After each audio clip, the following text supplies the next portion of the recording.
Welcome to Daily Wisdom, Walking the Path with the Buddha, a podcast shared by David Roylance. This podcast is dedicated to guiding you to completely eliminate the discontent mind and the suffering it causes by attaining enlightenment. Learn and practice the teachings of Gotama Buddha that will guide you to fully attain a peaceful, calm, serene, and content mind with joy. To support this podcast, visit patreon.com/support Buddha or visit buddhadailywisdom.com, where you will discover a full range of courses, retreats, and online learning resources to assist you on the path to enlightenment. Now, here's our teacher to share more.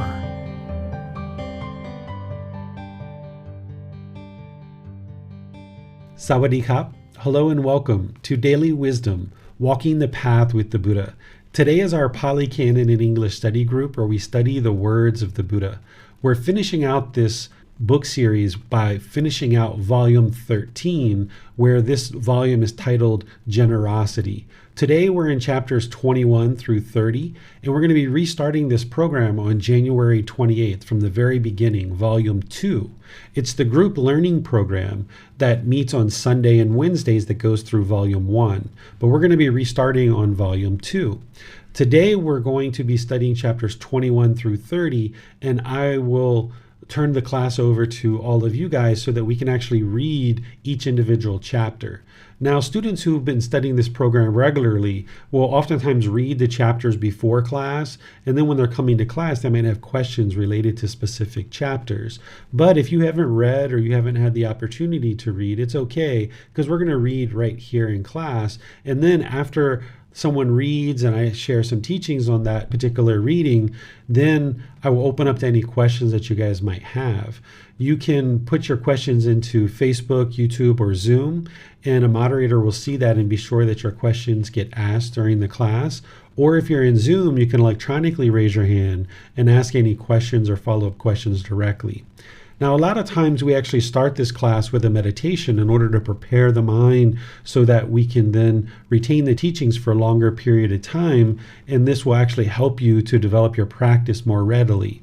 But the vast majority of the people who join this program are actually already meditating regularly. This is just kind of like a little top-up meditation. And in certain situations, we will forego the meditation prior to the reading and just go right into the study of the text. And today that's chapter 21 through chapters 30. So that's what we're going to do today, is just move right into the teaching.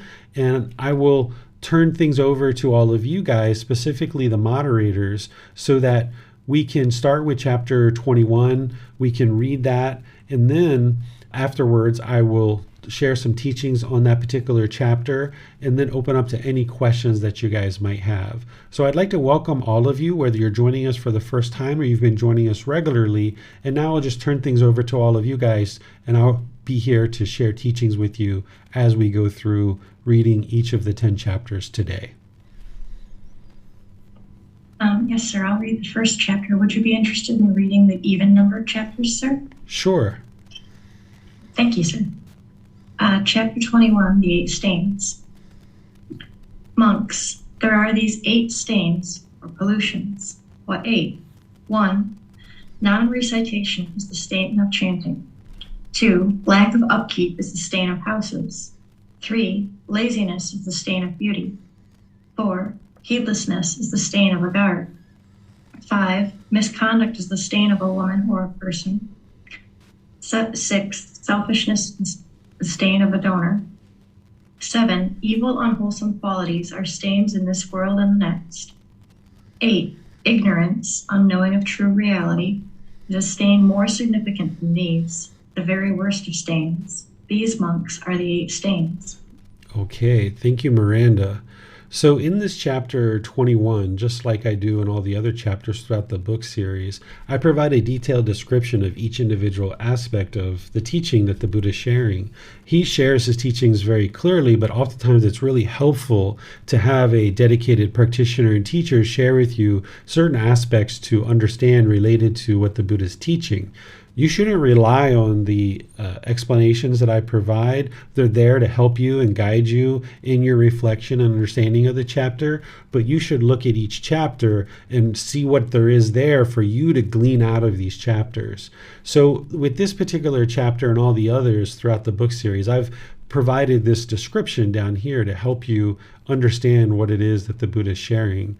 And what I'll do is I'll go through these and help you understand these in the class based on the 8 that the Buddha is sharing here. And then as you guys have questions, feel free to ask any questions that you like. So this first one here that he's talking about, this stain or this pollution, essentially what's impacting your life and making it difficult for you to experience this brightness and this radiance of the enlightened mind, where the mind's peaceful, calm, serene, and content with joy. There's the Eightfold Path, which is the core central teaching of the Buddha, and everything else plugs into that. And there's all these different teachings that he shares, like this one, which is plugging into the Eightfold Path and helping you to further understand how to actually practice in the world and how to ensure that you're building up your life practice to train your mind. So here, the first one, he talks about non-recitation is the stain of chanting. So during the lifetime of the Buddha, he taught all of his teachings orally. There weren't books, there weren't videos, there weren't podcasts, things like this. Instead, people learned his teachings through his oral discourses, and then they remembered them word for word. And every 2 weeks, they would chant them. They would orally recite them. And this is the only way that they had to really digest the content that the Buddha was sharing. And they would need to be able to do that in order to get to the point where they could actually understand the teachings, they could retain the teachings, and then they could practice them. So during the lifetime of the Buddha, it was required for people to be able to chant. That's how they remembered the discourses and then applied those discourses to their life. Nowadays, this isn't actually required. You can get to enlightenment without chanting. You can read books, you can visit teachers, you can spend time learning with a teacher in classes, courses, retreats. You can spend private time with them. You can access their resources about books and videos and podcasts and things like that. So during the lifetime of the Buddha, he would have considered this a stain. If somebody wasn't able to recite his discourses word for word, it would be a pollution that would hinder them from being able to get to enlightenment. But today, it's not that. Chanting does help in order to ease the mind into meditation and bring the mind out of meditation. It does help to cultivate mindfulness, concentration, get awareness of the mind, awareness of the breath. You're able to cultivate this appreciation, gratitude, and respect for the elders and some other benefits like that, but it's not required. And that's why on the path to enlightenment, the Buddha didn't have a step called right chanting. If chanting was required of everybody, he would have put that in the Eightfold Path, but it's not there for a reason, because it's not required.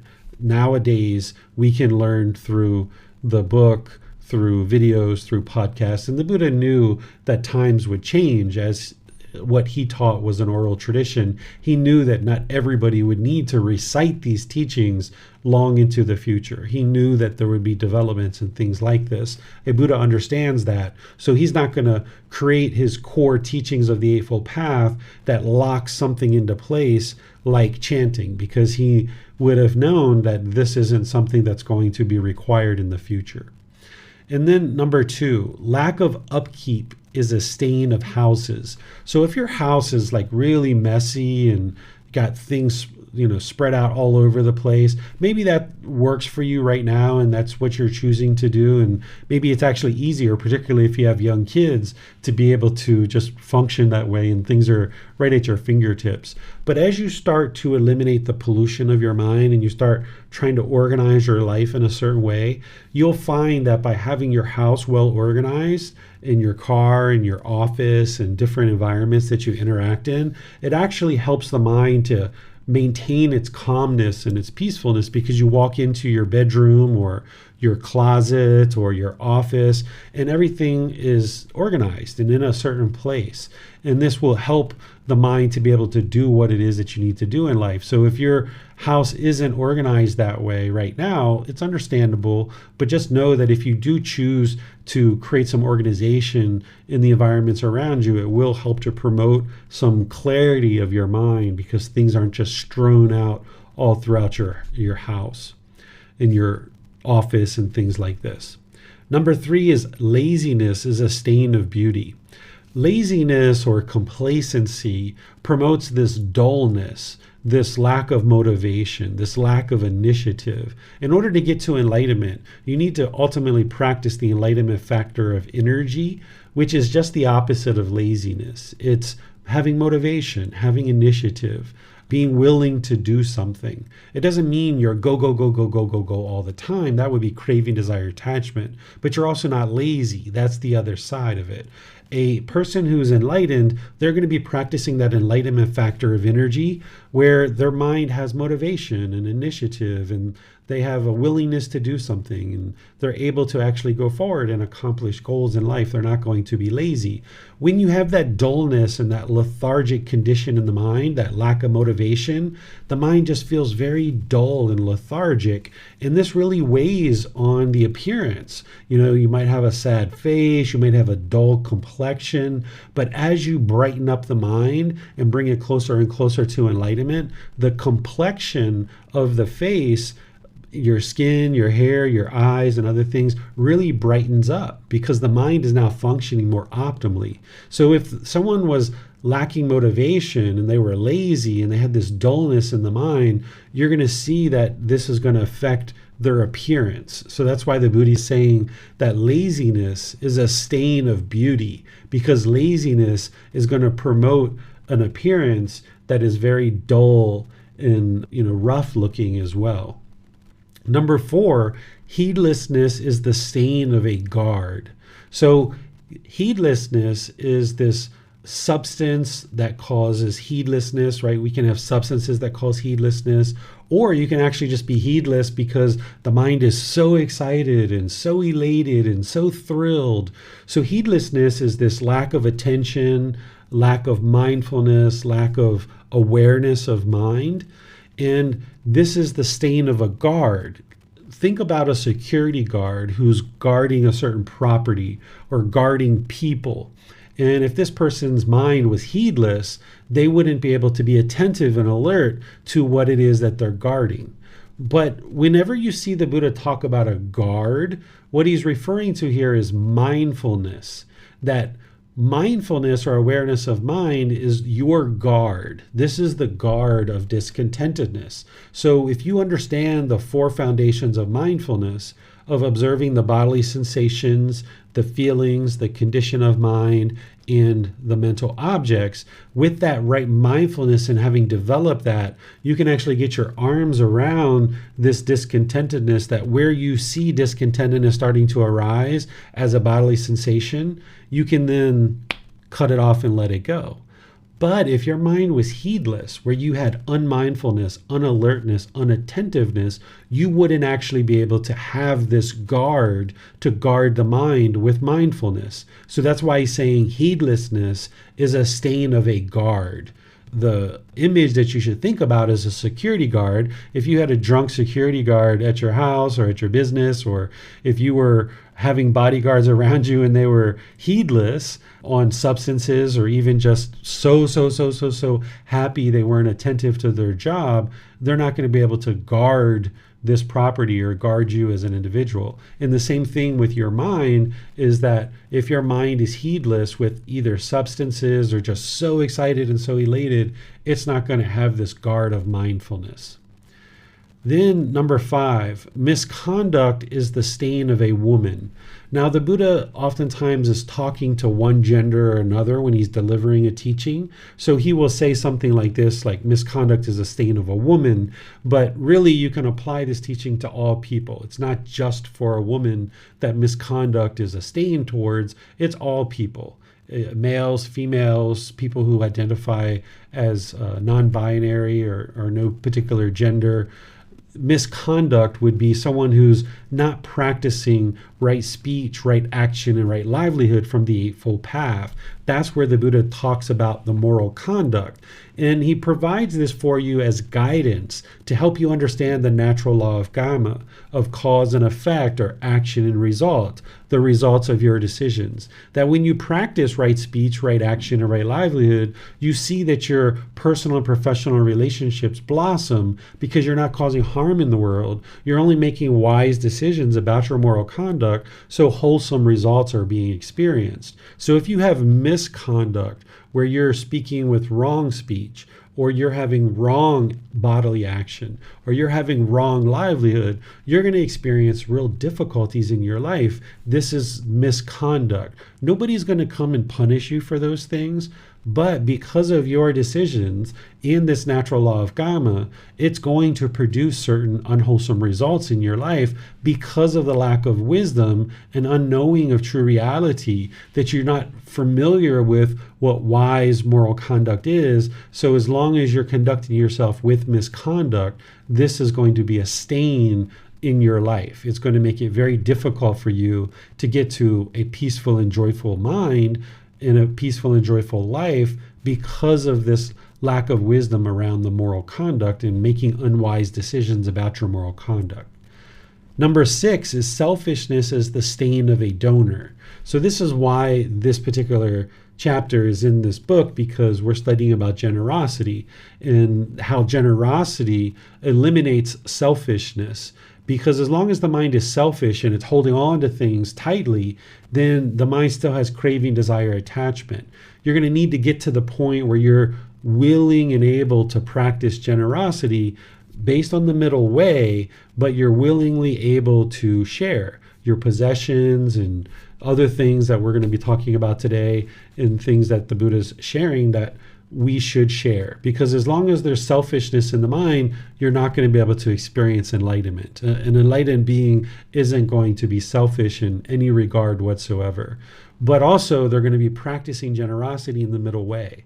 Because if you're giving excessively and you don't have the basic needs for your life, then this is going to cause problems in your life. You can't be peaceful and joyful if you don't have food, for example, right? You're hungry, you don't have food, you can't sustain the body. But also, if you're not practicing any kind of generosity at all and the mind is selfish, then you're not going to be able to experience liberation of mind, because the mind is still holding on to certain things in your life. So that's why he's saying selfishness is a stain of a donor. So you should be willingly ready and able to share your time, effort, energy, and resources in order to get to enlightenment.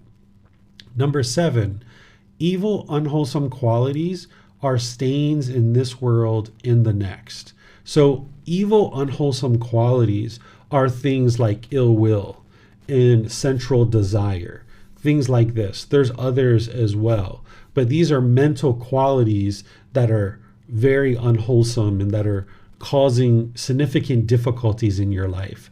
Sensual desire and ill will are two of the big primary ones, but there's others as well. And as long as those evil, unwholesome qualities are in the mind, it's going to cause difficulties in this world.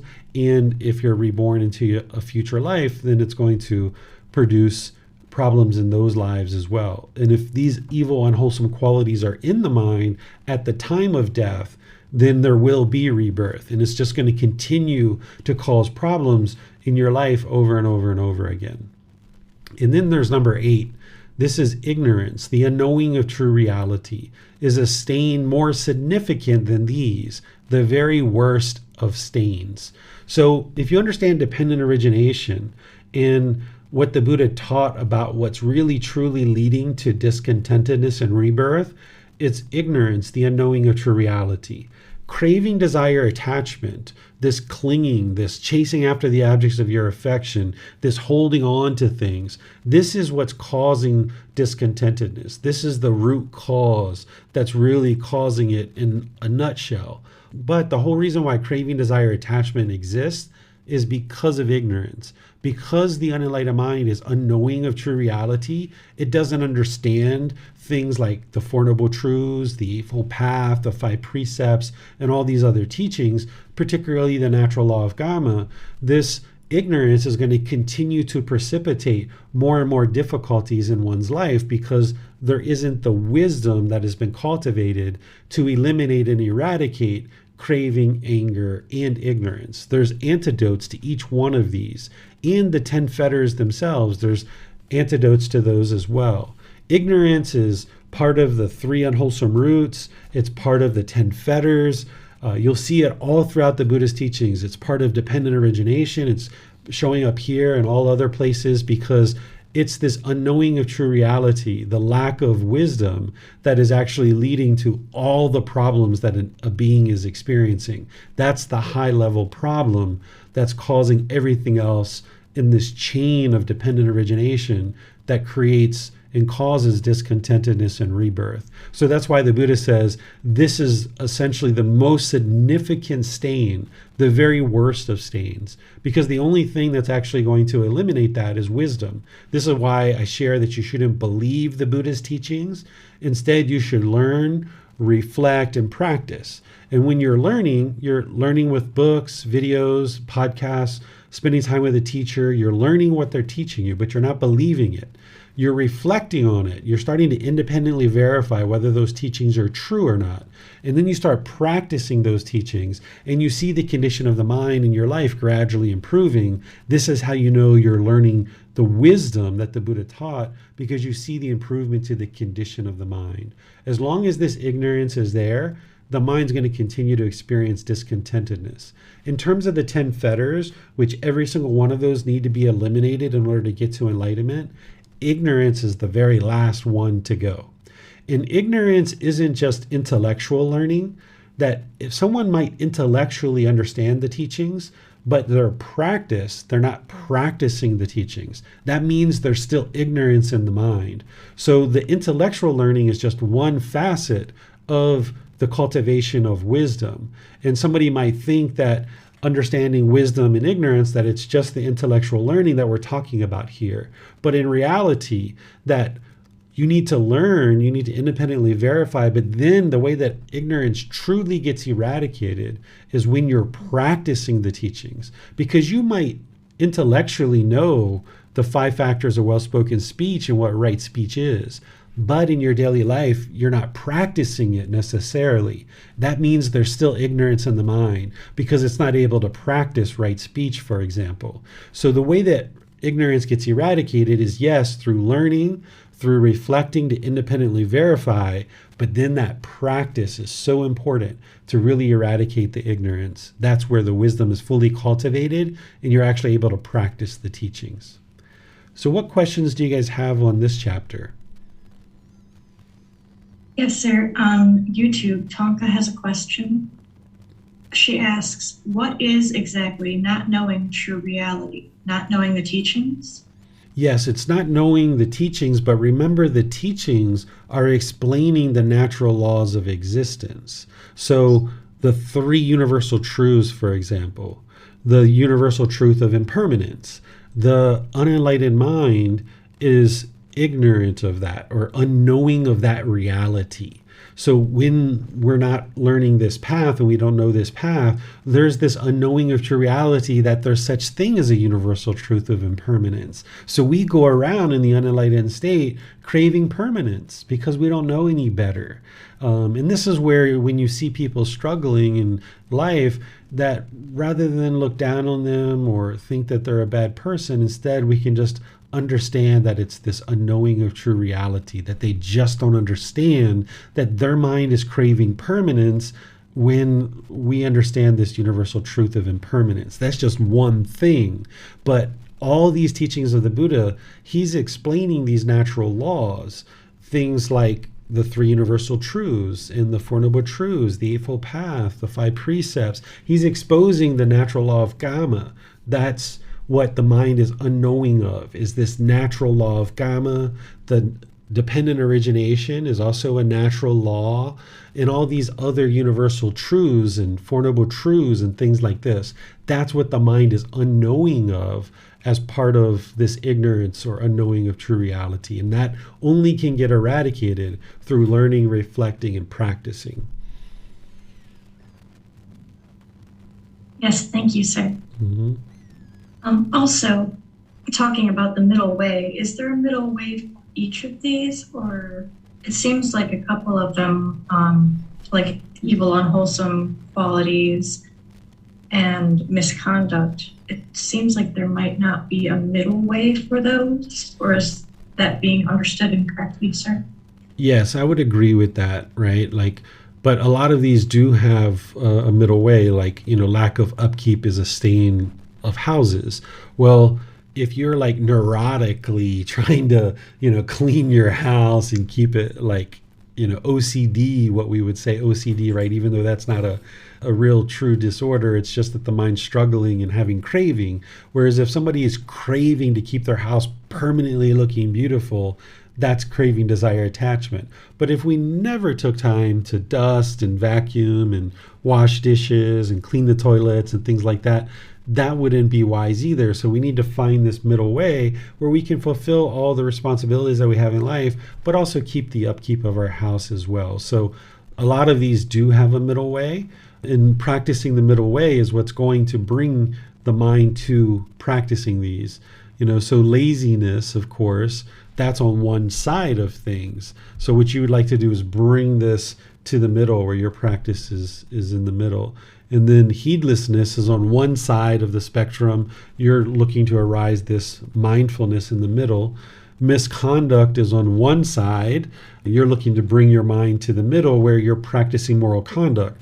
The craving part of that would be if like every single time you made a mistake, as you're transitioning your mind to enlightenment, you became fearful or had guilt or shame. If you allow that to occur, that's because there's craving for perfection. So the misconduct is on one side, the craving to be perfect is on the other side.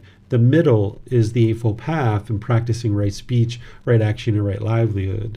There's definitely a middle with, practicing donating, because selfishness is on one side, but craving to give all the time and wanting to give all the time and giving in excess where you don't have the basic resources you need would not be the middle. So there's definitely a middle there. And then, we could go through all of these, but there's a middle that you're looking to gain. And what the Buddha is exposing is typically one side of that. And then what you're looking to do is bring the mind to the middle, and it's his teachings that are going to help you understand how to do that. Okay, I think I understand, sir. With things like evil and wholesome qualities of mind and misconduct, we should have the goal or interest to bring this to where we're having good conduct and where we're getting rid of evil, unwholesome qualities of the mind and arising wholesome qualities of the mind, but we're not having that craving, desire, attachment for perfection to always be doing this. It should just be a goal. Is this being understood correctly, sir? 100% correctly. So, for example, if you saw jealousy arise in the mind and that's an evil, unwholesome quality, okay, so it's there. So rather than beat yourself up about it and feel miserable like you're such a bad person, instead be like, all right, there's some jealousy there. What's the antidote to that? Oh, sympathetic joy. Let me have joy for this person's success and not be jealous here. Let me let go of that craving. And then that's how you bring your mind to the middle, where oftentimes we struggle early on, where once we learn these teachings and we understand all these unwholesome things, then when we see we're not able to do that readily, sometimes we have the guilt and the shame and the fear comes into the mind. But you need to let that stuff go, because that's just being produced by craving, and instead just look at how to bring your mind and bring your practice into the middle way. And that's what's going to bring the peacefulness and the joy. Okay, I understand. Thank you, sir. You're welcome. It does not appear there are any other questions at this time. Okay, so let's go to chapter 22. So I'm going to be reading this one. Here, this is titled Qualities That Bring One to Hell or Heaven. Before I read this, I would like to just preface it with sharing that the Buddha never used rebirth and hell or heaven as any particular way to either guilt, shame, and fear somebody into learning his teachings or to incentivize somebody to learn his teachings. He's just explaining true reality of what's actually occurring, because somebody would need to know this as part of moving to enlightenment. So here he says, Monks, possessing these qualities, and without having abandoned 3 stains or pollutions, one is deposited in hell as if brought there. What 3? One is immoral, unwholesome, and has not abandoned the stain of immorality or unwholesomeness. One is jealous and has not abandoned the stain of jealousy. 3. One is selfish and has not abandoned the stain of selfishness. Possessing these 3 qualities and without having abandoned these 3 stains, one is deposited in hell as if brought there. Monks, possessing 3 qualities and having abandoned 3 stains, one is deposited in heaven as if brought there. What 3? 1. One is virtuous, practicing moral conduct, and has abandoned the stain of immorality or unwholesomeness. 2. One is not jealous and has abandoned the stain of jealousy. 3. One is not selfish and has abandoned the stain of selfishness. Possessing these 3 qualities and having abandoned these 3 stains, one is deposited in heaven as if brought there. So as I mentioned, the Buddha did not use hell and heaven to motivate people to learn and practice his teachings, or to guilt, shame, and fear people into learning his teachings, because what the Buddha's teachings are all about is eliminating guilt, shame, and fear, among other things. So you're not going to use guilt, shame, and fear in order to motivate somebody to eliminate guilt, shame, and fear. It's not the way that this works. Instead, he's just helping you see true reality of this natural law of existence, that if you have immoral conduct or unwholesomeness, if you have jealousy, if you have selfishness, then these are the things that lead to rebirth in the hell. And the Buddha talks about other things that lead to rebirth in hell as well. This is a real place. It's an actual destination out of the 5 realms of existence: hell, animal realm, the afflicted spirits, the human realm, and the heavenly realm. These beings are in the same time and space as us. It's not like hell is deep down into the core of the earth and heaven is way up in the sky somewhere. These beings are experiencing existence right in the same time and space as us. And some people have had experience with these beings of hell or heaven. So when you read something like this, rather than to perhaps allow conditioning of the mind that you may have experienced other parts of your life and maybe in other traditions where people were using hell and heaven to fear you or guilt you or shame you into doing something or incentivize you to do something, let go of that conditioning from other traditions and instead just focus in on what it is that the Buddha is actually teaching you here. What he's actually teaching you is right here, where he's saying, hey, be sure you have good, wholesome conduct. Be sure that you're not jealous and be sure that you're not selfish. And make sure you understand how to practice in a way that you improve your moral conduct, that you eliminate jealousy, and that you eliminate selfishness. Because a lot of other parts of his teachings are helping you understand how to do that. Here he's just explaining that these things lead to rebirth in hell. And when you don't have these things, it leads to rebirth in heaven. But the same things that lead to rebirth in heaven are also the same things that lead to enlightenment. So what you're interested in doing is getting to enlightenment in this life and not being reborn in hell or heaven. Neither one of these places would be interesting or desirable necessarily. That hell is like a prison, the Buddha talks about. In heaven, the beings there oftentimes are reborn into other realms anyway because they lack motivation. They don't have that dedication to learn and practice. They're essentially lazy or complacent. So if you are reborn in heaven, it's not a permanent existence and it's not an ideal existence because you're only experiencing pleasant feelings, and oftentimes there's that lack of motivation. We're here in the human realm, we experience pleasant feelings, painful feelings, and neither painful nor pleasant. So we have a built-in motivation to encourage us to actually get to enlightenment.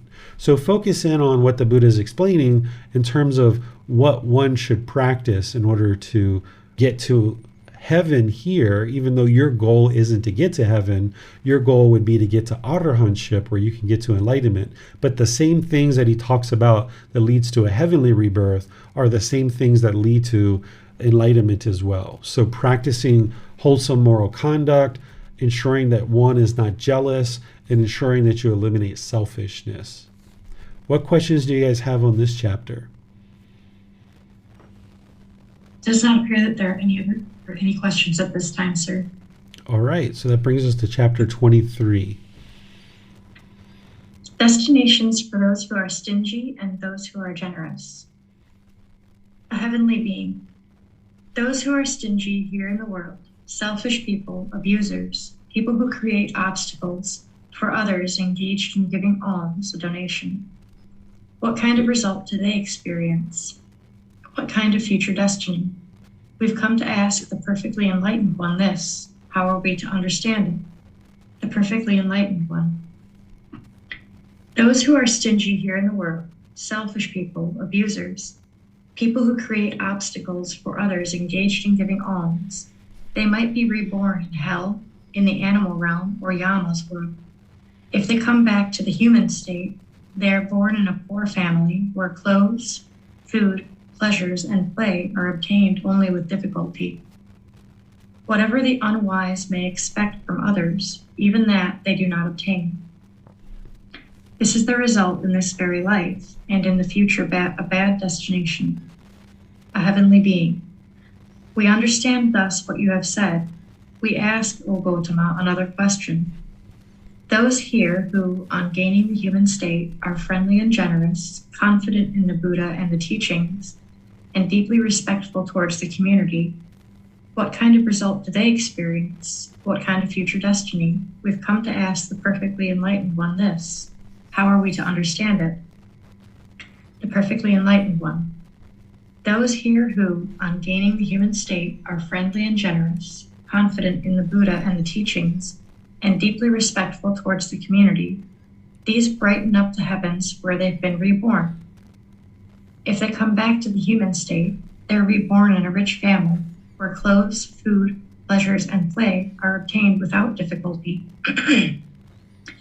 They rejoice like the heavenly beings who control the goods acquired by others. This is the result in this very life, and in the future, a good destination. All right, thank you, Miranda. So you see here that you're seeing a common theme among the teachings of the Buddha around generosity and other things too, like having confidence in the Buddha, the teachings, and the community. All of these things are leading to improved condition of mind. So here he's just answering this heavenly being questions that are being asked of the Buddha. And a Buddha will teach heavenly beings as well as human beings as well. There's documented teachings where he was teaching heavenly beings at different time, and they would come to him and ask for guidance. And as a Buddha arises in the world, they have very deep wisdom to help humans and heavenly beings. And this is where a lot of beings will be reborn into the heavenly realm. Of course, a lot of beings are going to get to enlightenment during the lifetime of a Buddha, but also there's going to be a lot of beings who end up being reborn in the heavenly realm as well because of learning the teachings of the Buddha. Maybe they're just kind of falling short of that, or maybe they're actually getting into that third stage of enlightenment as a non-returner, and they're getting into the heavenly realm, and then they're going to get enlightenment from there. So here, the Buddha is just explaining how stinginess affects one in their life, and it affects their rebirth, and even when they come back, it affects their rebirth, not only being reborn into lower realms, but even if they come back into the human state, it's affecting us there too. So the Buddha's not doing this in order to push people or, fear people into learning and practicing his teachings. He's just sharing the natural laws of existence and helping you to understand what's going to occur. And then what decisions you choose to make about your life and how you practice is totally up to you. But he's helping you to understand what will or will not occur in any given situation. What questions do you guys have on this chapter? Yes, sir. On YouTube, Tonka asks, do newborn babies already have cravings? Yes, the whole reason why a being is born as a newborn human being is because of craving. If they didn't have craving, they wouldn't be reborn into a human state. You can observe that craving from the time of birth, that when a baby comes out, they're typically very discontent, right? Because they come out of the womb. They're in the womb. They're got all this amniotic fluid. They're not having to really work or do anything. Mom's eating, everything's going through the umbilical cord. It's like, oh my goodness, life could not be more wonderful when you're in the womb of your mom, right? It's just so cozy in there, so warm, so lovely. You don't even have to get up and go to the bathroom, right? But then when it's time for birth and the umbilical cord gets cut, right? Like the mind is very discontent because it experienced this impermanence. It went from the womb where everything was just perfect according to the infant that's in there, to now they've experienced this impermanence. And now, because of craving that permanence of the mother's womb, now there's this discontentedness that occurs when the baby comes out of the womb. So you're born with craving because you had craving in previous lives. That's what actually created this next birth. And infants are going to have craving, and they're going to have ignorance. They don't have ill will or anger. They have the frustration, right? They have that irritation. That's one of the lesser versions of the anger, but they don't have ill will, right? Like, we're not sitting in the nursery hating on another baby, or even when we're like 1, 2, 3, we don't have ill will. Ill will gets conditioned in the mind more and more, and it takes more and more firm rooting as we age. But there's craving and there's anger and ignorance. All three of these are there, but that anger is just very light. It's that frustration, it's that irritation, that annoyance that's in the mind, but there's no ill will there. But the whole reason why all this is occurring is because of the ignorance that persisted in the previous life, and there was craving, which precipitated the next birth. So when we're born, we still have that ignorance and we still have the craving. Yes, thank you, sir. Mm-hmm. It does not appear there are any other questions at this time. Okay, so now we'll go to chapter 24. This is titled 5 Kinds of Wealth. Monks, there are these 5 kinds of wealth. What 5? The wealth of confidence, the wealth of virtuous behavior, moral conduct, the wealth of learning, the wealth of generosity, and the wealth of wisdom. 1. In what, monks, is the wealth of confidence? Here, a noble disciple is endowed with confidence. He places confidence in the enlightenment of the Tathagata. Thus, the perfectly enlightened one is an arahant, perfectly enlightened, accomplished in true wisdom and conduct, fortunate, knower of the world, unsurpassed trainer of persons to be tamed, teacher of heavenly beings and humans, the fortunate one, the perfectly enlightened one. This is called the wealth of confidence. 2. And what is the wealth of virtuous behavior or moral conduct? Here, a noble disciple abstains from the destruction of life, abstains from taking what is not given, abstains from sexual misconduct, abstains from false speech, abstains from liquor, wine, and intoxicants, substances that cause heedlessness, the basis for heedlessness. This is called the wealth of virtuous behavior or moral conduct. 3. And what is the wealth of learning? Here, a noble disciple has learned much, remembers what he has learned, and accumulates what he has learned. Those teachings that are good in the beginning, good in the middle, and good in the end, with the right meaning and phrasing, which proclaim the perfectly complete and pure spiritual life.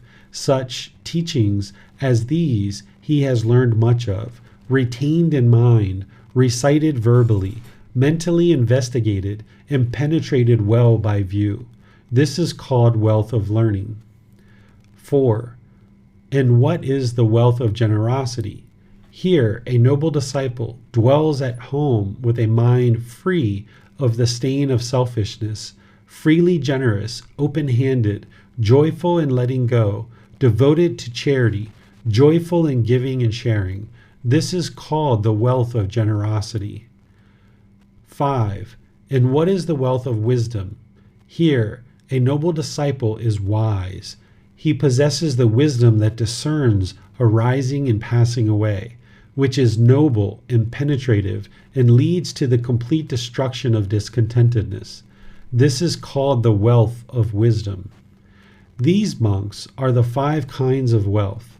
When one has confidence in the Tathagata, unshakable and well established, and virtuous behavior, moral conduct that is wholesome, admired, and praised by the noble ones. When one has confidence in the community, and one's view has been straightened out, they say that one is not poor, that one's life is not lived in uselessness. Therefore, a wise person remembering the Buddha's teachings should be intent on confidence in virtuous behavior, confidence in vision of the teachings. All right, so here, this is a very common way that the Buddha would teach. He would take something that was part of society and he would kind of flip it upside down and give it a new meaning. So oftentimes we're taught that monetary wealth is what is going to lead to wonderful life. And the Buddha is taking this understanding of wealth and helping you to see what real true wealth is. That it's not about monetary wealth or having possessions or things like this, but instead, if you're interested in having true wealth, then you cultivate this wealth of confidence, this wealth of virtuous behavior, this wealth of learning, this wealth of generosity, and this wealth of wisdom. These are the true wealths that the Buddha is describing, because this is what's going to lead to your liberation and the peacefulness and the joy in the mind to get to this enlightened mental state. Without these 5, you're not going to actually be able to experience enlightenment. And he always prioritized wisdom above everything and anything else. Even though all these others are super important, you wouldn't be able to get to enlightenment without them. Wisdom is always number 1, because the number 1 hindrance is ignorance, or the unknowing of true reality, which we were talking about earlier. So here he's just going through one by one, referring to this noble disciple who's somebody who's determined and dedicated and diligent to learn and practice his teachings. And he talks about this wisdom that discerns arising and passing away. What he's talking about there is someone who understands the universal truth of impermanence. That's the arising and passing away. So if you discern the arising and passing away, then you understand the universal truth of impermanence. And then he's saying this wisdom that he's sharing is it's noble and penetrative. Remember, during the lifetime of the Buddha, there was a noble class, right? The royalty, the upper echelon of society. We may even say that there's a certain amount of that even today. And people think that, if you're not born into that rich, wealthy life, that you're destined for a life of, misery, essentially, is what people thought during the lifetime of the Buddha. And some people think that today too, because they think of this lack of wealth, and it's only wealth that's going to lead to this, continuous permanent joy. But you learn very readily that money is not going to lead to happiness. It'll lead to conditioned happiness, but it's not going to lead to permanent joy. If that was the case, every single person who's wealthy and rich would be joyful and would be peaceful. But that's not the case. That's why we see that, some rich people die by suicide. They have other difficulties and problems in their life, that money does not solve all the problems in your life. So the Buddha took not only this understanding of wealth and flipped it upside down on its head, but he took this idea of nobility, of being noble, and he flipped that upside down too. And he said, what a real noble person is doing is they understand this penetrative wisdom that leads to the complete destruction of discontentedness. That's what it means to be noble, based on your wisdom, based on your moral conduct, based on your mental discipline. That's what's actually going to determine whether you're noble or not. And having these wealths is what's going to lead to that. So that's what he's doing, is flipping these things upside down so that people can really see true reality. Because as long as we're in this delusion or this ignorance or this unknowing of true reality, thinking that it's money that's going to lead to permanent happiness, that's just not true. And as long as we think that if we're born into a rich family, our life is going to be wonderful, and if we're born into a family that lacks financial resources, that we're subjected to a life of misery. This isn't true either. This is delusion. This is ignorance. This is the unknowing of true reality. So the Buddha is flipping that upside down on its head and helping you see true reality of what true wealth is, and that you can be noble. You can function in a noble way no matter what family you're actually born into. And that's what's going to lead to the complete destruction of discontentedness. What questions do you guys have on this chapter? There are any questions on this chapter, sir? Okay, so let's go to the next chapter, which is chapter 25. Yes, sir. 7 kinds of wealth. Monks, there are these 7 kinds of wealth. What 7? The wealth of confidence, the wealth of virtuous behavior or moral conduct, the wealth of moral wrongdoing, the wealth of moral concern, the wealth of learning, the wealth of generosity, and the wealth of wisdom. Miranda, this is all exactly the same as the last one, except for moral wrongdoing and moral concern. So I think you could probably just read those to make it easier. And what is the wealth of moral wrongdoing? Here, a noble disciple has a sense of moral wrongdoing. He is regretful of bodily, verbal, and mental misconduct. He is regretful of acquiring evil, unwholesome qualities. This is called the wealth of moral wrongdoing. And what is the wealth of moral concern? Here, a noble disciple sees the danger of wrongdoing. He sees the danger of bodily, verbal, and mental misconduct. He sees the danger of acquiring evil, unwholesome qualities. This is called the wealth of moral concern. This part is new down here. These monks are the 7 kinds of wealth. The wealth of confidence, the wealth of virtuous behavior, the wealth of moral wrongdoing and moral concern, the wealth of learning and generosity with wisdom, the 7th kind of wealth.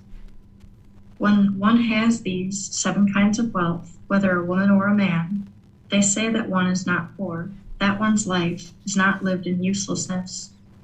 Therefore, a wise person, remembering the Buddha's teaching, should be intent on confidence in the virtuous behavior, confidence and vision of the teachings. Okay, thank you, Miranda. So here, everything is exactly the same as what we were talking about in the previous discourse, in the previous chapter, except for these 2, moral wrongdoing and moral concern. Let me share with you what these are, because you would need these in order to get to enlightenment. What moral wrongdoing is this is where you understand the things that are wholesome and the things that are unwholesome. That you understand that things like generosity and mindfulness and concentration and loving kindness, compassion, sympathetic joy, equanimity, on and on and on and on. These are the things that are wholesome. And then you understand the unwholesome aspects, right? Like sensual desire and ill will, complacency, things like this, on and on and on and on. And you learn that through the Buddha's teachings. What are the wholesome qualities of mind that are going to lead to enlightenment? And what are the unwholesome qualities that are going to produce unwholesome results? So this is understanding, I don't usually use the words right and wrong, but that's essentially what this is understanding wholesome and unwholesome, or right from wrong.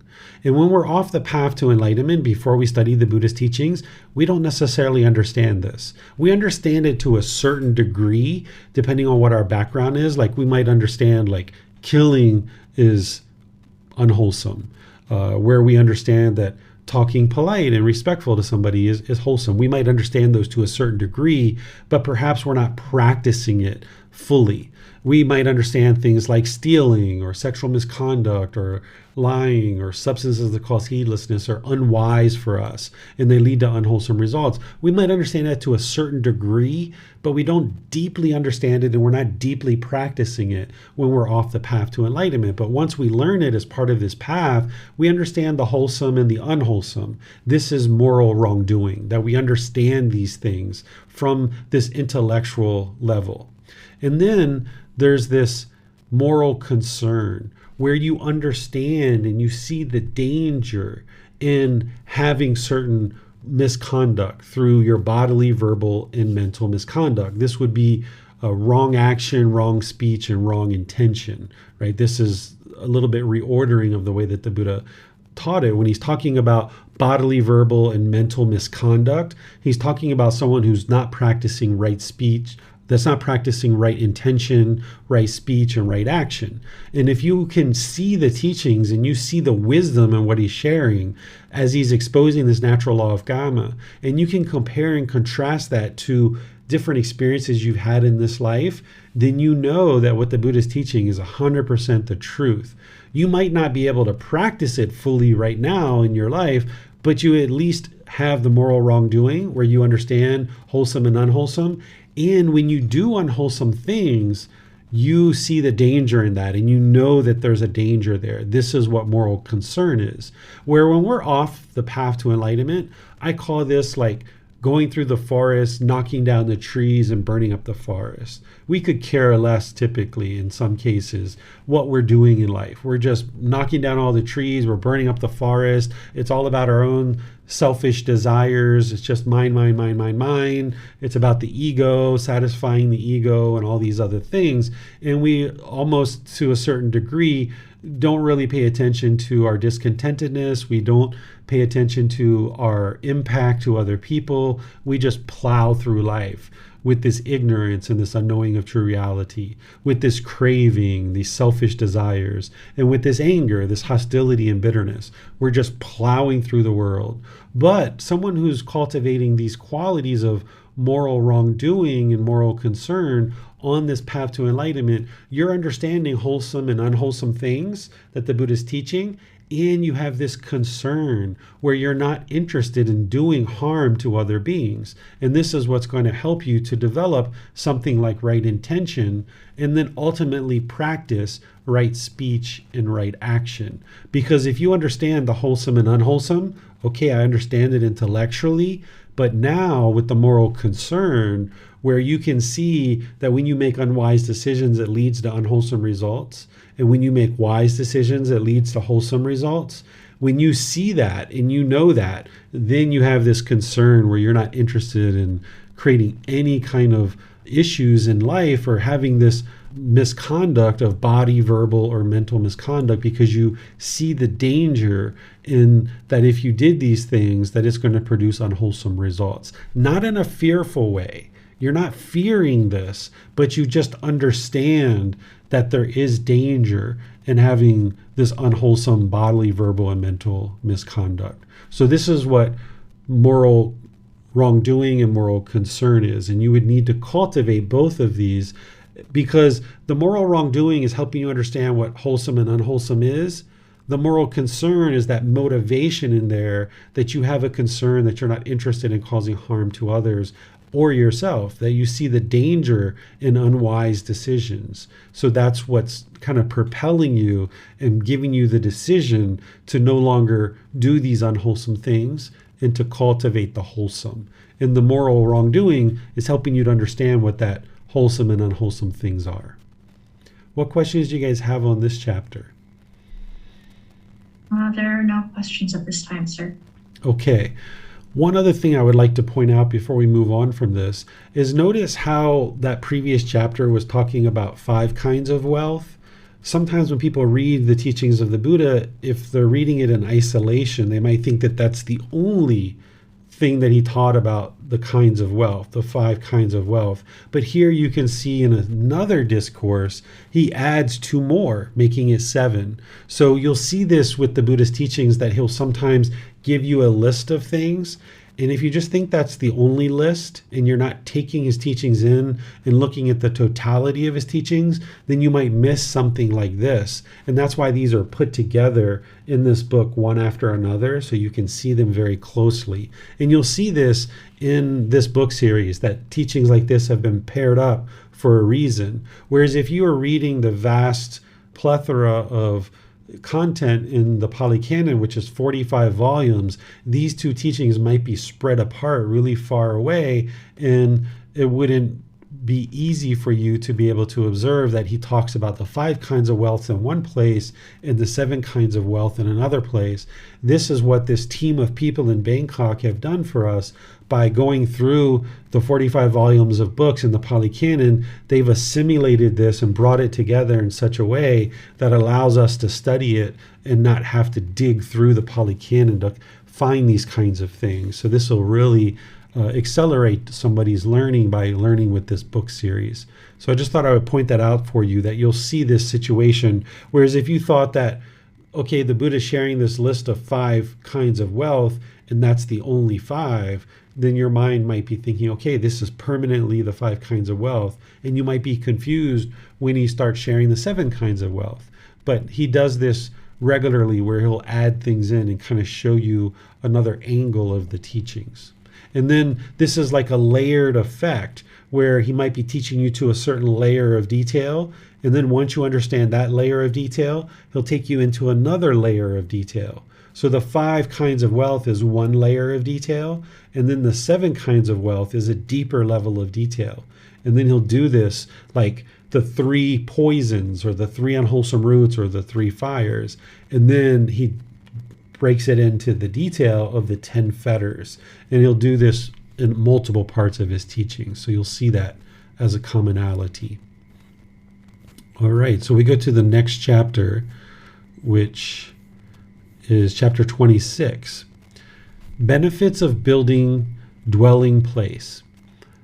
Venerable Sir, I had these 60 residences built because I need merit, because I need heaven. What line of conduct am I, Venerable Sir, to follow in regard to these dwelling places?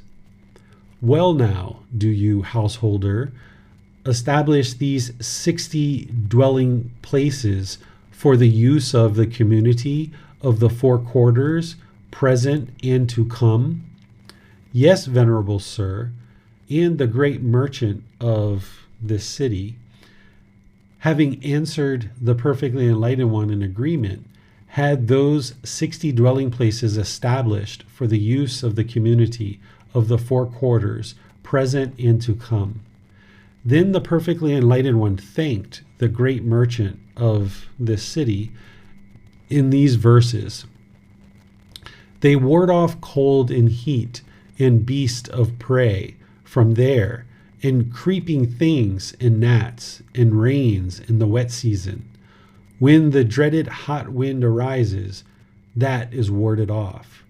To meditate and obtain insight in a refuge and at ease, a dwelling place is praised by the perfectly enlightened one as a chief gift to the community.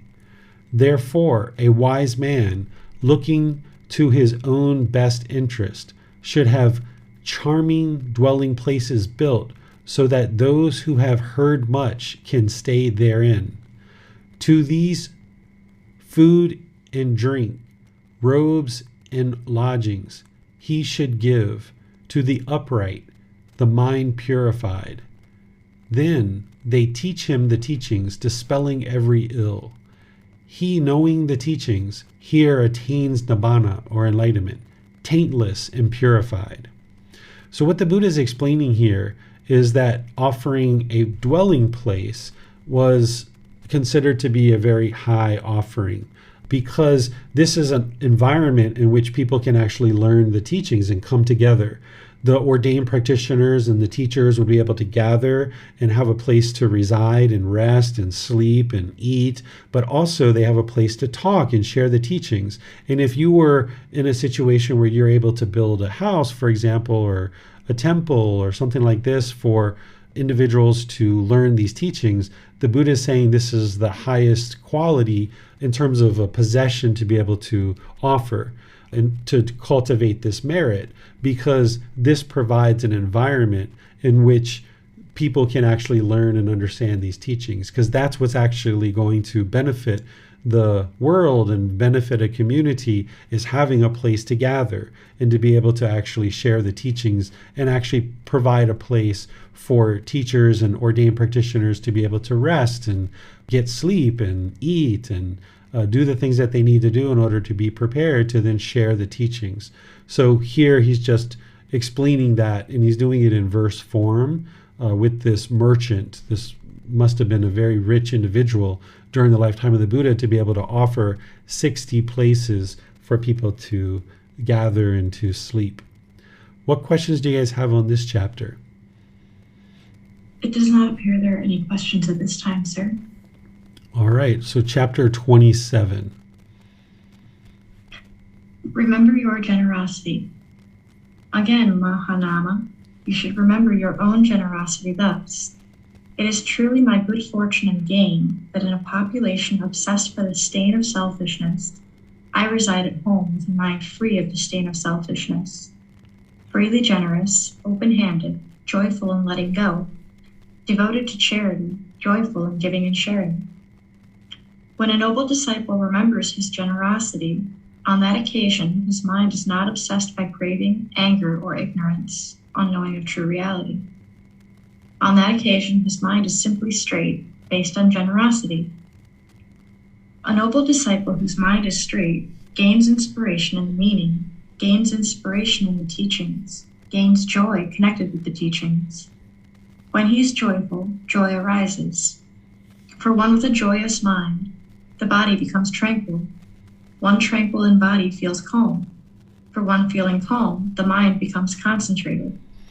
This is called a noble disciple who resides in balance among an unbalanced population, who resides untroubled among a troubled population. As one who has entered the stream of the teachings, he develops memory of generosity. Mahanama, you should develop this memory of your own generosity while walking, standing, sitting, and lying down. You should develop it while engaged in work and while living at home in a house full of children. All right. Thank you, Miranda. Another thing that the Buddha is really well known for and is very helpful to you as a student is he shows this cause and effect, this action and result. He does this in his teachings all throughout his teachings, where he takes something like this, generosity, and he's walking you through step by step by step and showing you how it leads to some beneficial result so that you can see the truth for yourself. Because you can take a teaching like this and you can look at your life and you can see either in your life or other people's life how what he's teaching is actually true. So here he's saying, okay, when you practice generosity, you should remember that you've done this. And even though you're in a population of people who maybe their mind is obsessed with selfishness, but you reside at home with a mind free of the stain of selfishness, that you're willing to give and share, you're devoted to charity, and you're joyful in giving and sharing. So observe that even though other people may not be practicing generosity and they may be selfish, instead make sure you remember that your practice is to practice generosity. And then when the noble disciple remembers his generosity, on that occasion his mind is not obsessed by craving, anger, and ignorance, because you understand the wisdom of practicing generosity and you understand that you're letting go of this craving, you're letting go of this anger. On that occasion his mind is simply straight. When the Buddha is talking about straight, what he's talking about is that you see clearly, that your mind isn't burdened and muddled with this craving, anger, and ignorance. Your mind is practicing this straight way, that you can see very clearly what's the true path to enlightenment, walking straight down this path. And he's saying, okay, you've done that based on generosity. Generosity is what's helped you to not obsess with craving, anger, and ignorance and practice this straight way, where your mind is now walking straight on this path to enlightenment. A noble disciple whose mind is straight, because it's generosity that led to the mind now practicing this straight way, gains inspiration in the meaning, gains inspiration in the teachings, and then when you understand the teachings and the meaning, you gain this joy connected with those teachings. So if you're learning and practicing the teachings of the Buddha and you're studying these teachings through investigating them and you're starting to understand them more and more, you might observe this joy arising in the mind that you're finally figuring out kind of this secret code to life, because you're understanding the natural laws of existence that you didn't understand in the past. And we experienced all these struggles and difficulties in life because we lacked wisdom. And when you start learning the teachings of the Buddha and you gain this wisdom, there can be this joy that springs up in the mind, because finally it's like getting this breath of fresh air that you understand the natural laws of existence and what leads to making wise decisions and producing wholesome outcomes. So as that joy is arising, which is what the Buddha is talking about here, for one whose mind is joyful, the body becomes tranquil. The mind performing optimally, as it will as you get closer and closer to enlightenment, the body becomes very light and very tranquil. If you've ever gotten to the end of your day and you feel like your feet are just heavy and burdensome, or your neck and your shoulders are just feeling so painful and burdensome, an enlightened being doesn't experience this any longer. The reason why the body is feeling that way is because the mind is burdened with craving, anger, and ignorance. And now with the mind having to do all that work with all that pollution of craving, anger, and ignorance, you'll come home and your body will just feel sometimes like a wreck. It'll feel like you've got cinder bricks on your ankles and you're carrying around these big weights on your ankles or on your shoulders or your neck or something like this. Once the mind is performing optimally and it's got this joy, which is one of those mental qualities that an enlightened being is going to have that is unconditioned and permanent, then the body becomes very tranquil, becomes very light. When the body's tranquil, then the mind is calm, right? It's not shaken up. It's not unsteady. It's calm. It's got this equanimity, even in difficult situations.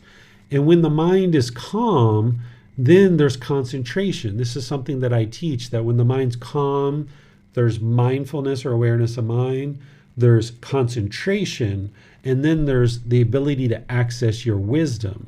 Where if the mind is uncalm or shaken up, you're not going to have awareness of mind or mindfulness. You're not going to have concentration or singleness of mind.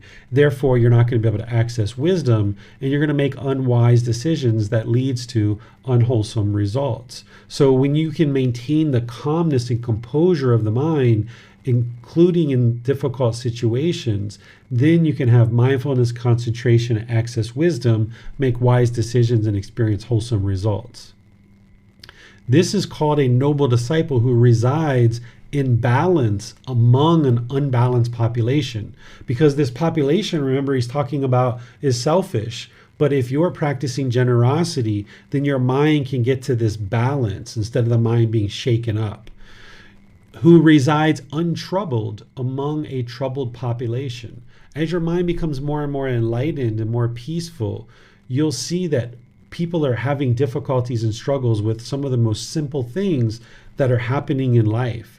So you'll find that your mind will be untroubled, even in significant situations where other people might just be experiencing so many struggles and difficulties, you won't be experiencing that.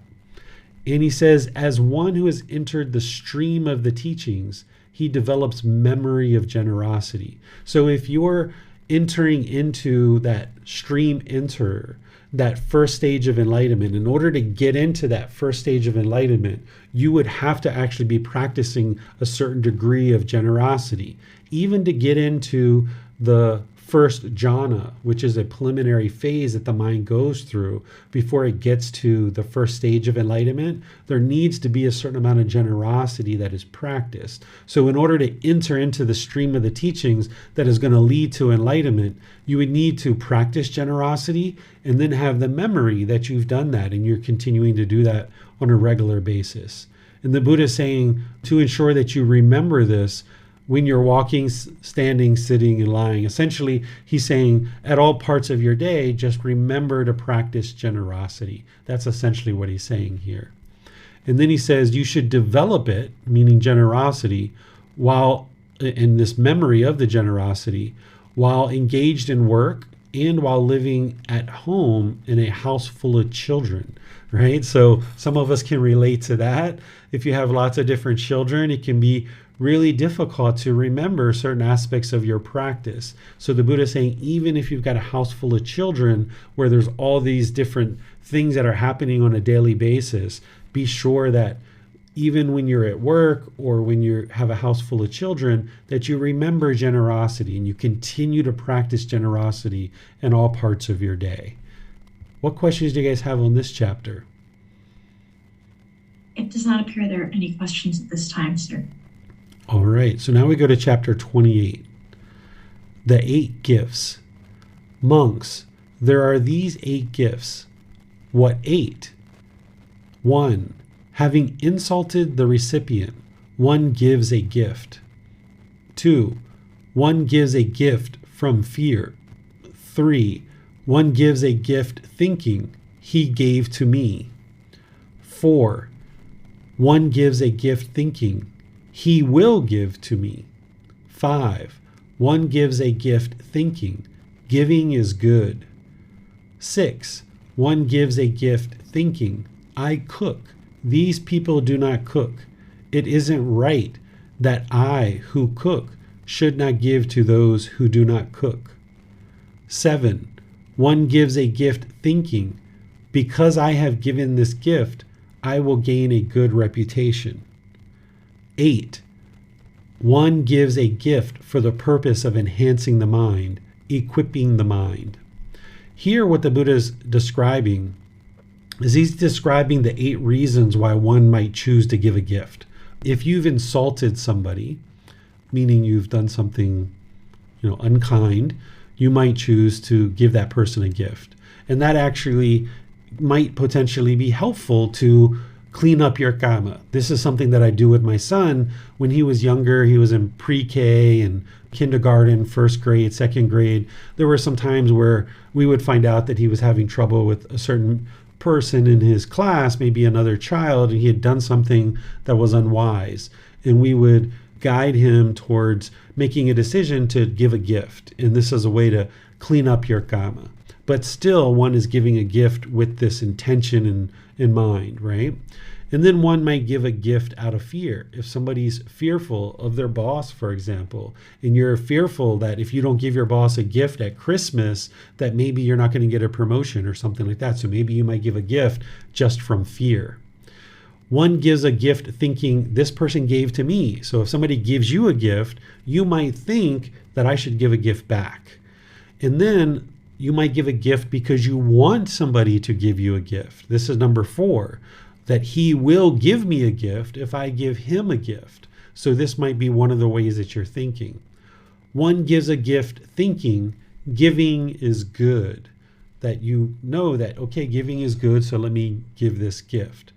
And then number 8 is during the lifetime of the Buddha, there were only certain people that knew how to cook, kind of like today too, but cooking was a very high quality skill because being able to have food, first of all, being able to prepare it and make it tasty based on the substances that they had, certain herbs and spices and things during that time, that was a real skill. And if you could make really good quality food, it was helpful for you and the people around you. So here the Buddha is saying one gives a gift in terms of giving food based on being able to cook, and other people can't cook. So let me just cook for other people because they're not able to cook.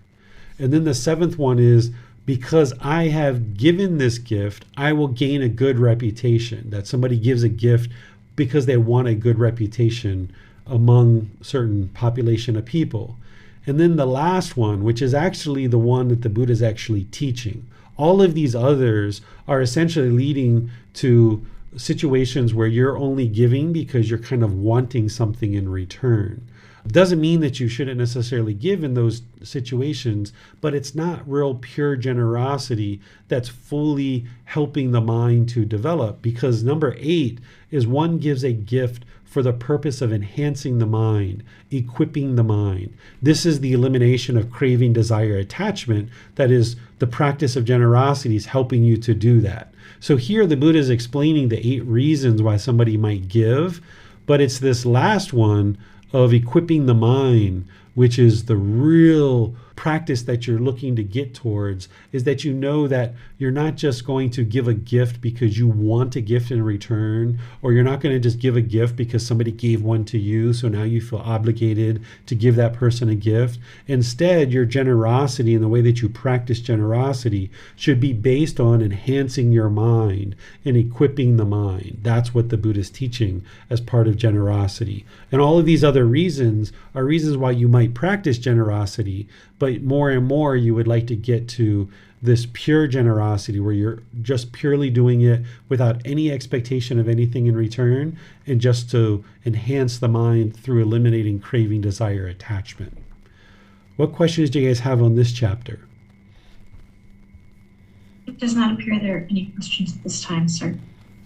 Okay, so now we go to chapter 29. Yes, sir.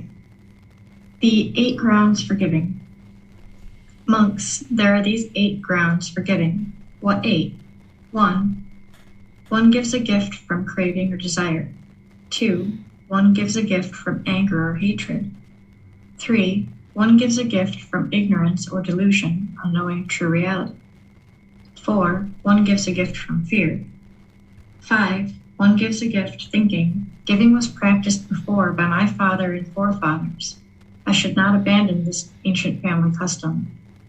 6. One gives a gift thinking, having given this gift, with the breakup of the body after death, I will be reborn in a good destination, in a heavenly world. 7. One gives a gift thinking, when I am giving this gift, my mind becomes tranquil and energy and joy arouse. 8. One gives a gift for the purpose of enhancing the mind, equipping the mind. These are the 8 grounds for giving. Okay, thank you, Miranda. So here again, the Buddha is explaining reasons why people might give and practice generosity. And all of these other reasons aren't pure generosity. They're going to produce unwholesome results. So here, if you give out of craving, so for example, now that we're getting ready to get to Christmas, parents might go out and have this craving to please their child, and you might buy things in excess and now put yourself in debt. And this wouldn't be wise, that if you put yourself in debt just to please the mind of your children in order to get certain gifts, this is going to put struggles and strains on the family. So one might give gifts out of craving and desire. And we do this not just at Christmas time, but sometimes people do this in other situations as well. And same thing with anger and hatred. If you have a certain amount of anger, a certain amount of hatred, you might choose to give gift, or this ignorance, delusion, and knowing of true reality, this fear. This number 5 is that if your parents have practiced, your elders in your community have practiced giving, then maybe you're just giving because you saw other people do it and feel like I should not abandon this ancient family custom. And that's the reason why you might be choosing to give. Giving a gift, thinking that, if I give and I practice generosity, that I'll get to this heavenly world, and that's why I want to give. And then the 7th one here is that I might choose to give, or somebody might choose to give a gift because the mind becomes tranquil and has energy and joy that arises up in the mind. So all 7 of those is actually going to lead to a practice where there's not pure generosity, including this one where the Buddha talks about here that someone's giving just in order to try to get to the heavenly world.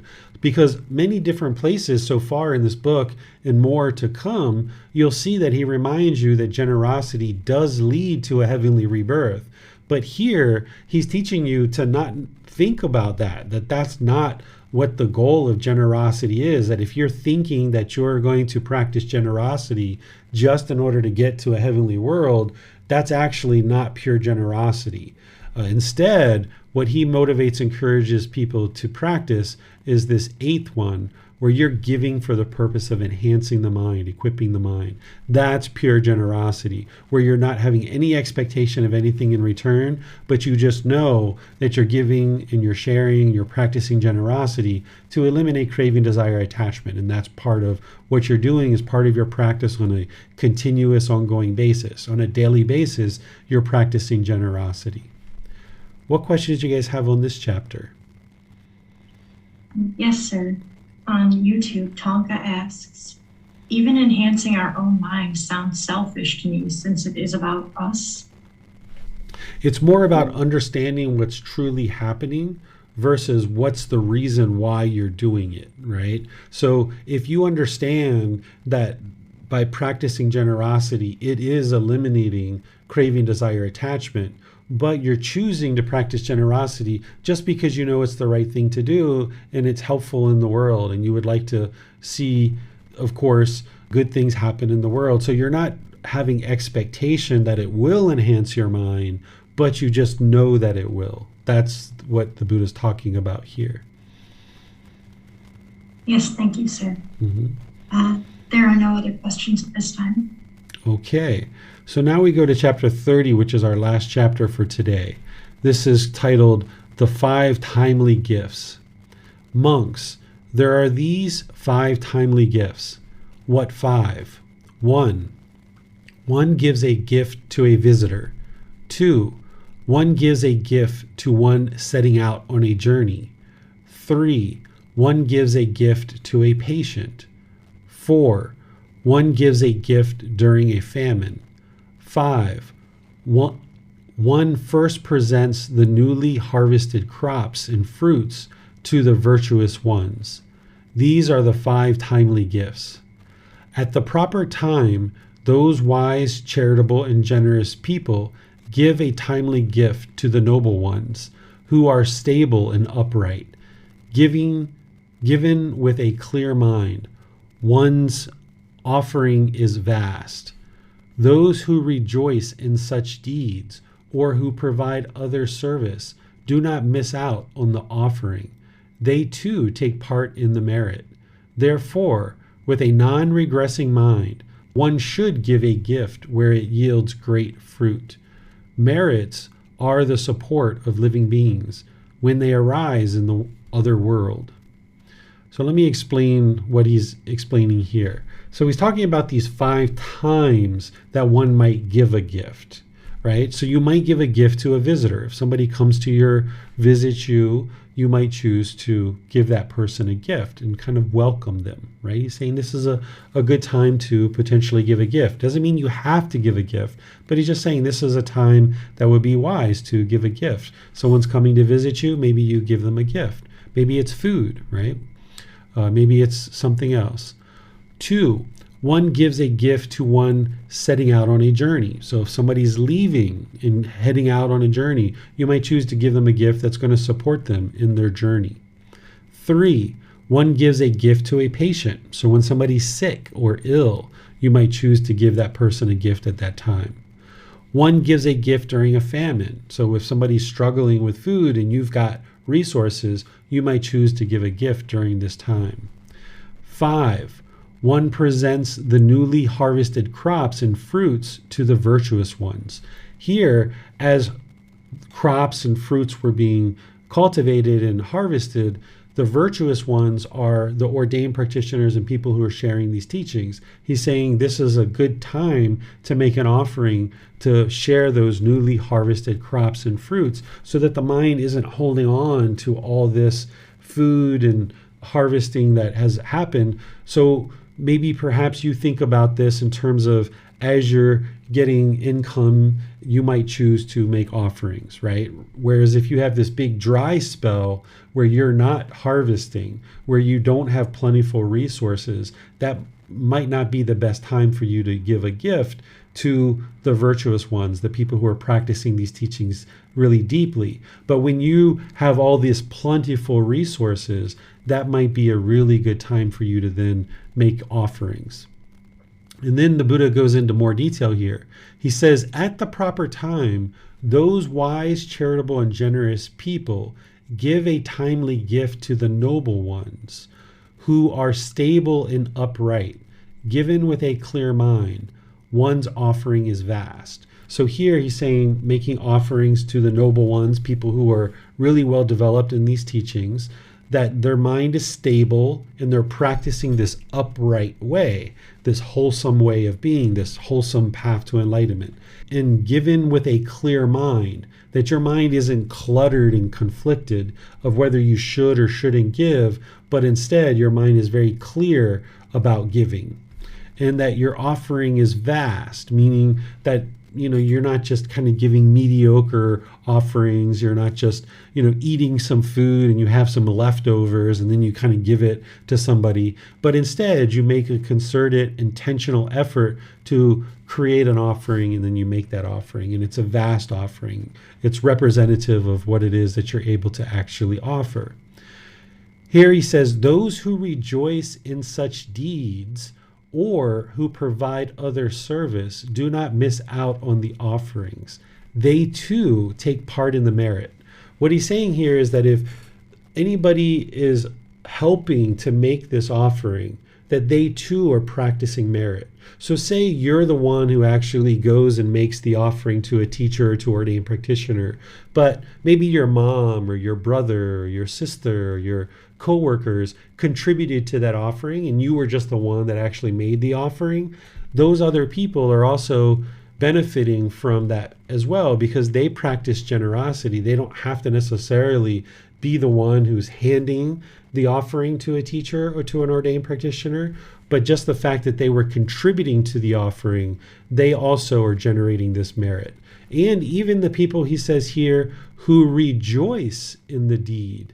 So say you are making an offering to a teacher and say other people around you weren't able to make an offering on that day, but they just feel joy. It's like, oh, wow, Miranda was able to make an offering to her teacher. And wow, that's very wonderful that she was able to do that. The Buddha is saying even that person is taking part in the merit because they rejoice in seeing this deed of generosity being practiced towards sharing the teachings and helping people to learn his teachings. Therefore, with a non-regressing mind, one should give a gift where it yields great fruit. This non-regressing mind is if you've ever given something and then you had remorse afterwards, like, oh, I gave too much, or, oh, I didn't give enough, I should have gave more. This is remorse. This is a regressing mind.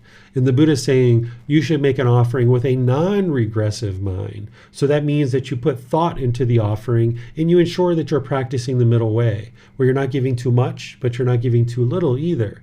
And the Buddha is saying, okay, that when you make this offering with this non-regressive mind, when you don't have this remorse, and you give this gift to people who are sharing his teachings, he's saying this yields great fruit because the people who are sharing his teachings are benefiting the world through sharing the teachings that are helping to eliminate discontentedness and get people out of this whole cycle of rebirth and experiencing discontentedness over and over and over again. And he's saying merits are the support of living beings when they arise in the other world. What he's saying here is that when you produce merit in this life, and you're reborn into a future life, he's saying that that also supports you in that future life. And he talks at different times in his teachings about how if you are reborn in a future life, any generosity that you practice and merit that you produce, it's going to benefit you in that future life. And you've seen some of those teachings already throughout this book, and you'll see some more where he talks about that, where if you practice generosity and you practice cultivating merit in this life, should you not get to enlightenment and need to be reborn, it's going to benefit you in that life as well. So what questions do you guys have on this chapter? Yes, sir. On YouTube, Tonka asks, since Christmas is around the corner and we study generosity, any particular advice that you may have, sir?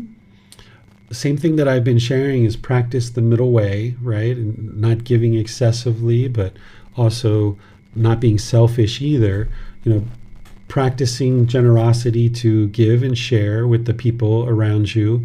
And sometimes we might select kind of a small number of people and give really big gifts. But what I would encourage you to do is maybe look at expanding the number of people that you practice generosity with by bringing maybe the price of what it is that you would normally spend in the Christmas season down for each individual gift so that you can spread your generosity to a larger number of people.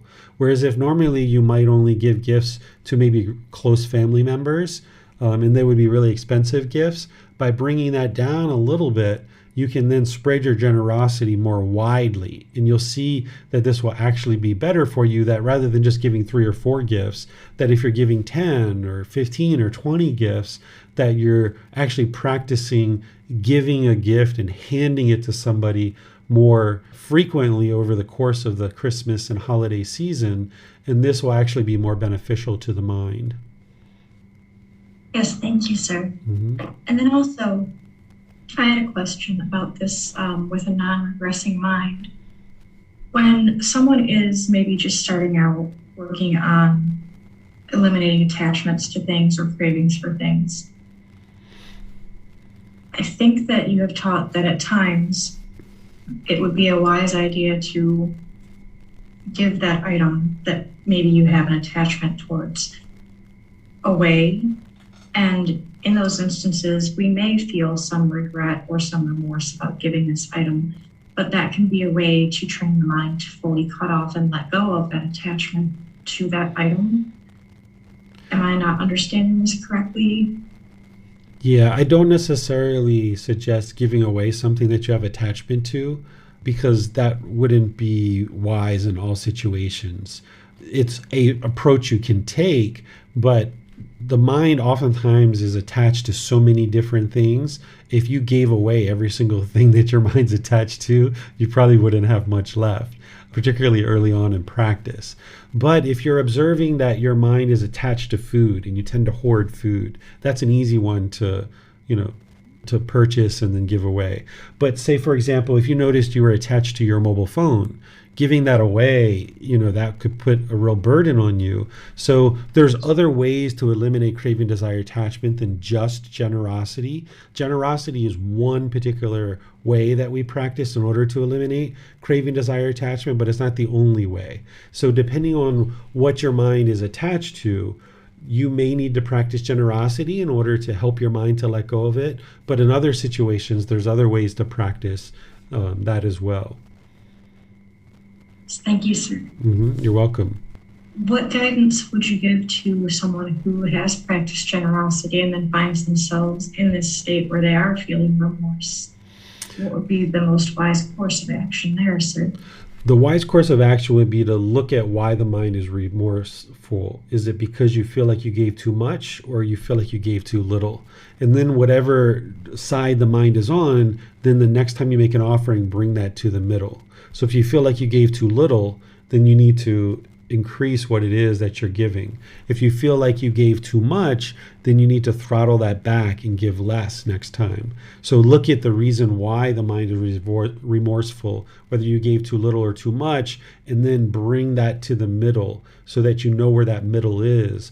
And then understand that your middle is going to change as life goes on. So right now, you might only be able to give a certain amount of money or time or effort or energy. But then as life goes on, you might be able to give more, or you might be able to give less, or you might need to give less based on what it is that's going on in your life. So you need to be able to throttle that up and down and be attentive to the middle way as it relates to giving and practicing generosity.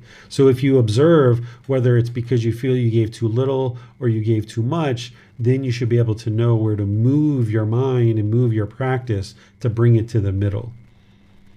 Yes, wonderful. Thank you, sir. Mm-hmm. You're welcome. It does not appear there are any other questions at this time. Okay.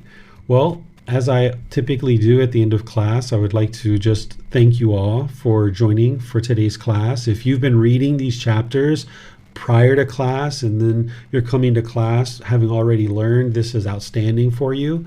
But of course, you can only do what you can do. So if your time only allows you to come to class or listen to the replay and that's what you can do, Wonderful. That's why we read the chapters, and that's why I open up for any questions. But what you will find is if you do make some time in your life to read these chapters before class, then when you come to class, you'll be a bit more prepared, and you'll even have some questions during the class as well that will help you clarify what it is that you're learning. And then you'll actually be able to retain the teachings for a longer period of time because you studied them over the course of the week and you studied them in class as well. But if all you can manage is to study them in class, then so be it. That's where you are in your practice. But just aim to try to create some space in your life if you can, because there you'll be able to see more benefit to your practice as you're able to read prior to class and or after class as well. In our next class, next week in the Pali Canon and English study group, we're going to be studying the next 10 chapters. So we're going to be going into chapters 31 through chapters 40. And there we're going to study those next 10 chapters and be sure that you get a chance to ask any questions that you like related to the chapters that you're studying. So we'll be doing that next Saturday. Tomorrow in the group learning program, we're still studying that retreat series from this past summer in the USA, and we're studying the path to enlightenment, practicing the path in the workplace. This is where I'm going to give you guidance on helping you to understand how to incorporate these teachings into your workplace so that you're not just practicing them in your private life, but you're also practicing them as part of your work life too. Because you wouldn't actually be able to get to enlightenment if you only practice these teachings in your private life. These teachings are applicable in all parts of your life, but you might be struggling with how to incorporate these into various parts of your work life. So I'm going to share that with you as part of our class tomorrow in the group learning program, and open up to any questions that you guys might have where you're having struggles and difficulties. You can ask those questions, and I'll be able to help you understand how to apply these teachings in your work environment. And then on Wednesday, we're going to be doing loving kindness meditation together. So you guys are welcome to join on Wednesday to encourage, support, and motivate each other in your meditation practice as we do loving kindness meditation together. So thank you all for joining for today's class. Have a very lovely and wonderful rest of your day. We'll see you in a future class. Sawadee ka. Thank you for listening to this podcast. To provide support for this podcast, visit patreon.com/support Buddha. To access more teachings, visit buddhadailywisdom.com. There, you will discover a full range of courses, retreats, and online resources to assist you on the path to enlightenment. Remember to establish a daily, consistent meditation practice, along with learning and practicing these teachings. A well-developed meditation practice is the foundation in which to train the mind to attain enlightenment.